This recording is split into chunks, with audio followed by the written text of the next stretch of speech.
The Israeli military says its special forces have intercepted a shipment of medium-range missiles near Sudan that it says were intended for Gaza. The Israelis are showing pictures and video of the find inside a civilian cargo ship flying under a Panamanian flag. Now, here's where the story gets a bit complicated.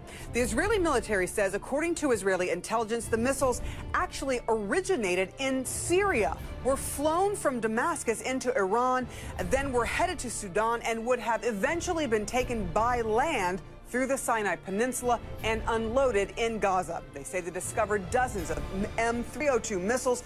Some of those weapons have a range of 200 kilometers. That's more than 100 miles, which means they could potentially hit Jerusalem.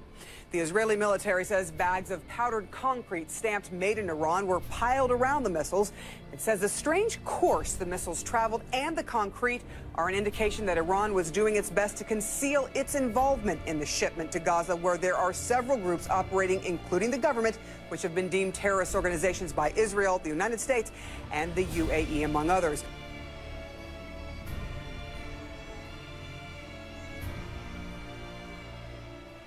Israel says this is not the first seizure of weapons from Iran intended for use against Israel, though it is unusual that the weapons came out of Syria considering the ongoing war that is going on there.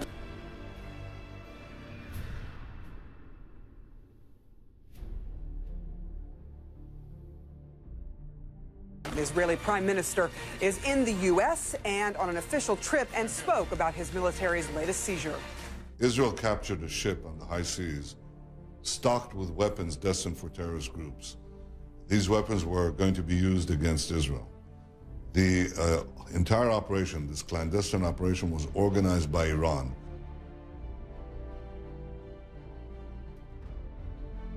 While Iran is conducting these talks, smiling to the international community, it continues to arm terrorist groups, continues to perpetrate terrorism around the world. Such an outlaw regime must not be allowed to have the means to make atomic bombs.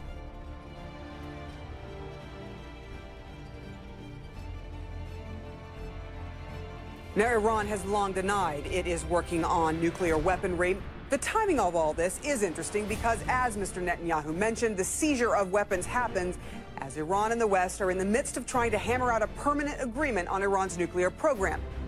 Israel has said this is the time to put more pressure on Iran, not less, and has been a vocal opponent of the details of the interim agreement that eased sanctions on Iran in exchange for more inspections and other restrictions on Iran's nuclear program.